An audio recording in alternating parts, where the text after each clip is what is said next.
circuit board in there. Oh, he was killing it, huh? Feels like I haven't put up a YouTube video in like 2 weeks, but I uploaded one like 3 days ago. It feels like it's been a while. So you saw the title of this video. This is my friend Scott Kellum, who currently is a designer developer at Vox Media. That's how I know him. If you didn't know, Vox Media is the parent company of The Verge, and I used to work at The Verge. But Scott custom built an electric skateboard, and it is actually, well, it's like very in between a skateboard and a longboard. It has a tail, but it's long. Scott, just tell the viewers everything they need to know about custom building an electric skateboard. Walk us through. I mean, the deck is down there. He disassembled it, as in like took off the battery cover and screws. But you've worked on this thing for months now, right? Yeah, that's right. Yeah, I got this thing. I was looking into getting an electric skateboard. We rode them together before. And there are things that I really liked about the boosted board, but there are also things that I probably would have wanted to be different, and particularly the deck. I definitely wanted something like with a tail. And it's much wider. It's wider, it's stiffer, it rides a little bit more like a skateboard. Yes, definitely. So I wanted that feel. I was also looking into different drive setups, and there are these hub motors. What does that mean? So the motors are built directly into the wheels instead of, so they drive the wheels directly instead of a belt drive system. Yep. Boosted has a belt drive system. Right. Belt drive, you're going to get way more torque, but these have like really smooth power delivery with pretty much no, there's no drag from belts. So you can kick push it like a normal skateboard, whereas the boosted board there is some drag. Yeah. Meaning, and also you coast better. Yeah, you coast better. Yeah, it's because they're not geared. It's essentially geared for speed instead of for torque. So that's why the boosted is a lot torquey. So let's walk through this a little bit. So the boosted board has a top speed of 22. This has a top speed of, I'm going to say 35. 35. I took it 30. It was terrifying, and I've never gone that fast on a skateboard on flat ground before. It was nuts.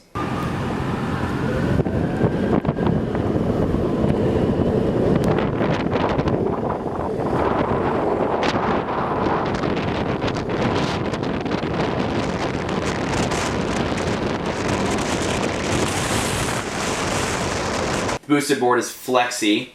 This is not. Boosted board has a range of 5-6 miles depending on how you're riding. What does this have a range of? It's 3 to 4 times that. Okay, so a lot longer. Yeah. And can this thing climb hills? Yeah, it does pretty well on hills. That's like a usual thing people say to avoid with hub motors. Interesting. It probably can't climb as steep of hill as a boosted. Okay. But it still climbs hills well. And then another thing is you need to have a rolling start with this, because if the hub motors aren't turning, it seems like they get confused as to which way they're supposed to turn, right? Yeah, there's a number of different reasons for that. Like one is, the hub motors are less torquey, but also I've set up something called field-oriented control, and it seems like those need a little bit of momentum in order to like get oriented, so that the normal DC current motor just fires the electromagnets in succession, whereas this gradually turns them on and off in a sine wave in relation to how the motor's turning. So it's at maximum torque at all angles, so it's a little more torquey once you get going. Okay, yes, like when I was at top speed, if you let go, or top speed, when I was going super fast and you let go of the trigger, and then you find yourself, like again with the trigger, I still jerked back, because the way the boosted board remote works is a little bit different. The boosted board remote, you roll forward and backwards, like it's locked on 0 always, so it will fling back to 0, and then you have to hold in the safety switch to roll, or to go, excuse me. And with yours, this is literally an RC remote, right? Yeah, it's to a car, so like this thing's to turn the car. And then this is to give it gas, right? Yeah. So with this one, you pull the trigger toward you to accelerate, and you hit it away from you to brake. So boosted is more torquey when you're riding it, not like at top speed. Like from 0 to top speed, boosted will beat this thing, but after boosted hits 22, 23, that thing's got it beat in terms of mileage and top speed. Yeah, I was not able to keep up with you on the boosted. Right, yeah, no, yeah, I mean, well, I was going 30 miles an hour. So, for people that are watching this that genuinely want to assemble their own custom-built electric skateboard, longboard, how do they start even? There's a forum, Electric Skateboard Builders. I think it's electric-skateboard builders. And like tons of resources, like all of the DIY community. How did you get started? Just Googling? Lots of Googling, okay. Lots of research. This guy Rick, he makes electric skateboards in Ann Arbor, Michigan. Oh wow! And he has a whole crew that does these. So I based my build off of Rick's build, and it's almost identical to what he does. Mm-hmm. He doesn't have a tail on his decks, but I mean it's still preference, the same company. Right? Yeah, it's all preference. So there's definitely like custom stuff that I did to mine. What do you need? You need a deck, right? I'll try and walk through this. Yeah. You need a deck. You need motors. You need speed controllers. You need the radio. Yep. You need like skateboard parts. You need obviously trucks, wheels, bearings, nuts and bolts, the deck, grip tape, and then in terms of wiring, do you have battery? Yeah. Right, battery's a huge one. Headlights and taillights, which you have, which Boosted doesn't. Did I miss anything? No, that's it. Okay. And then a bunch of wiring and coding and like knowledge of how to actually, right? Because is there programming that goes into this? You don't just plug and play, right? Yeah, you don't plug and play.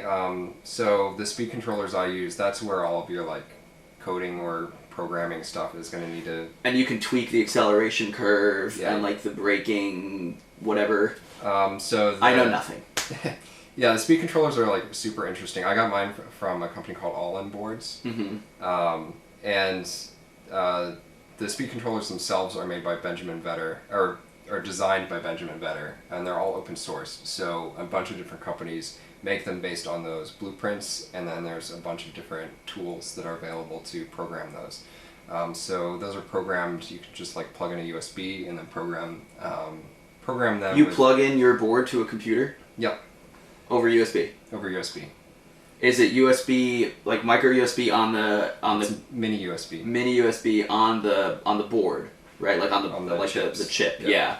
And then that just plugs into like USB 2.0 on your laptop. And Yep. what software do you use? So there's BLDC tool, and that configures all of the different thresholds for how many amps are going to the wheels, and what the battery limits are for regenerative braking. And this has regenerative braking? Yep. It doesn't have backwards though. Could you add a reverse Yep. to it if you wanted to? Yep, no problem. Wow. No problem. So what is that like? You just plug in, hack the matrix, and you've got backwards. You plug in and then you just click a button. Wow. So wow. there's all of these different settings in terms of like forward, backwards. I have it set up so it's one direction. Yeah. How long did it take you to get a working board? And I know you told me that something caught fire once upon a time. So. And what's that? Caught on fire. Yes. How many months ago was that? I mean, you just finished this build like last week, right? Yeah, last week I got the new speed controllers, got everything set up, and yeah, but before that, a lot of the parts, a lot of the companies are literally in garages that make some of these Wow. hobbyist parts. Wow. So it's a lot of like, built to order stuff. So you place an order, you wait like 12 days. Yeah, for them to build it. Wow. Wow. And for a lot of the parts to come to them, and then they can ship those parts out. How much in terms of parts? That's a big question, right? Because Boosted is definitely expensive. Yep. I spent around $1,500 or $1,600 on parts for this. Mm-hmm. I could definitely get that down. The cost of everything keeps going down, which is great. As more and more people are getting into this. Yep. What can you get it down to? I could probably get it down to $1,300. And then plus all that labor. Yeah. Right. Not including labor. You could build another one of these way faster than you built this first one, right? Because you know exactly what you're doing right now. Yep. Order all the parts and then, hopefully on their end, things will ship faster. But yeah, it's, this is a jet deck. And you gripped it yourself? I gripped it myself. Nice. They didn't have any longboard grip tape, so you can see where the cutouts are. Oh, look at that. It's not a full sheet. And in terms of weatherproofing, in theory, it's weatherproof, right? Weather resistant. There's more that I want to do to it. I brought some neoprene stripping, so I laid some of that in there just to like get some nice seals around things. I want to go in there with some kind of like caulk or something too. What about coating that's like hydrophobic?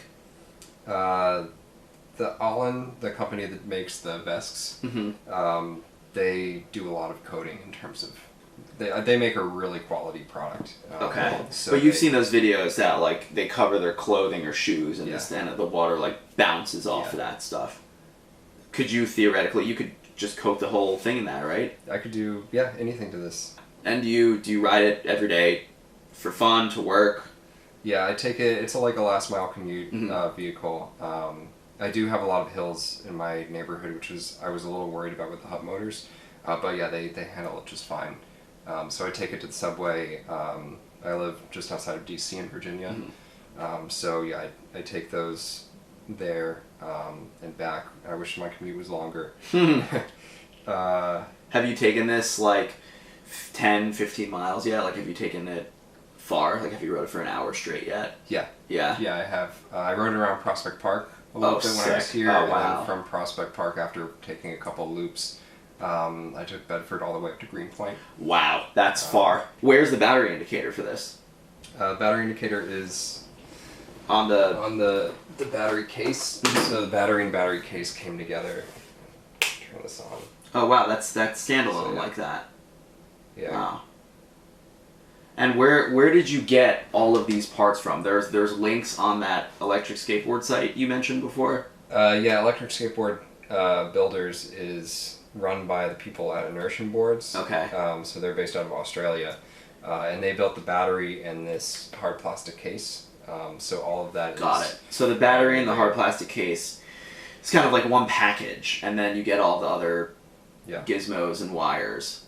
Have you considered making a guide, Scott? Like a written guide with pictures? Because there are going to be nerds that are going to hit you up on Twitter and be like, I want to do this, but I don't know where, Yeah, Rick, who I based my build off of. He's got one? He's got one. He's on runplayback.com. Runplayback.com. Yeah, and he has, it's almost identical to this. And if you go on Electric Skateboard Builders, a lot of people have forum posts up there with their builds. And so this was just you're following directions on a forum? It's like I'm looking at other people's parts and seeing what they did and then kind of mix and matching it to my own specifications. Do you have to know about electronics to do this? I didn't. You didn't?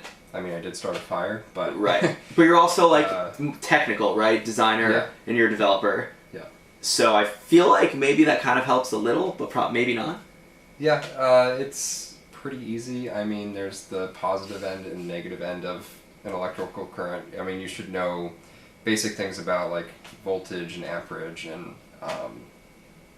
for the nerds out there that are wondering, what are the wattage or voltage or whatever, what's the number of your motors? My motors are 70 amp limits. I don't know what that means. And the battery itself has a 80 amp output, which means there's capacitors in the speed controllers that kind of can help, make the difference in bursts. And what is this battery size? Battery size is a 10S 4P configuration, so it's so that means that there's 10 3.6 volt cells in series, and then 4 of those in parallel. So parallel increases the range of it, and then the series increases the voltage. You got that, right? And this thing weighs about the same as the boosted board. I lifted both of them up and down. It's really hard to tell the difference. But I think the main differences between these is, obviously this is completely custom made, and you had to like sweat and build this, like, and program it. And boosted, you just buy. Any other electric skateboard, you just buy and it's done, it's ready, you turn it on and go. What was it super satisfying the first time you hit the trigger and it worked? Oh yeah. Yeah, it was amazing. And it's gotten better as I've like added new parts to it.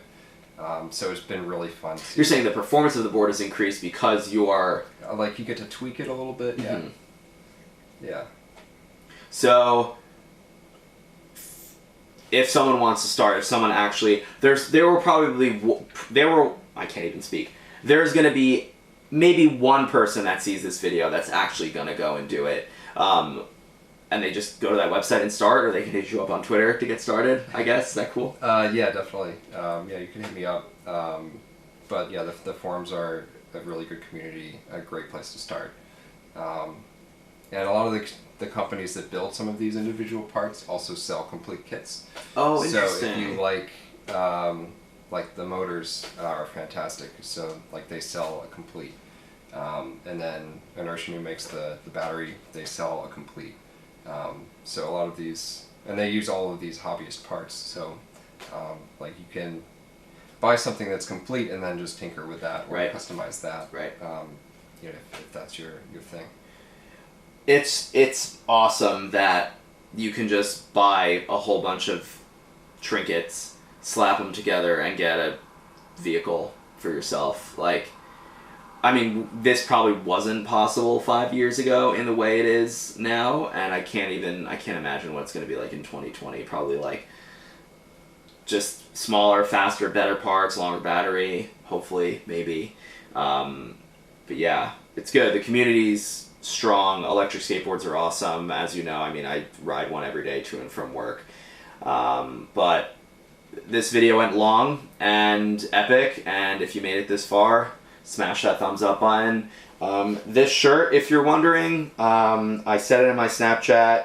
Thanks, SuperMonkey65 for this. I think you could get it on Amazon, but I don't know what it says. I tried to use Google Translate, but it was giving me some random, really weird words. I don't even know what language this is in. I assumed it was Japanese because Nintendo's a Japanese company. But that's it from me and Scott from this couch here in the East Village.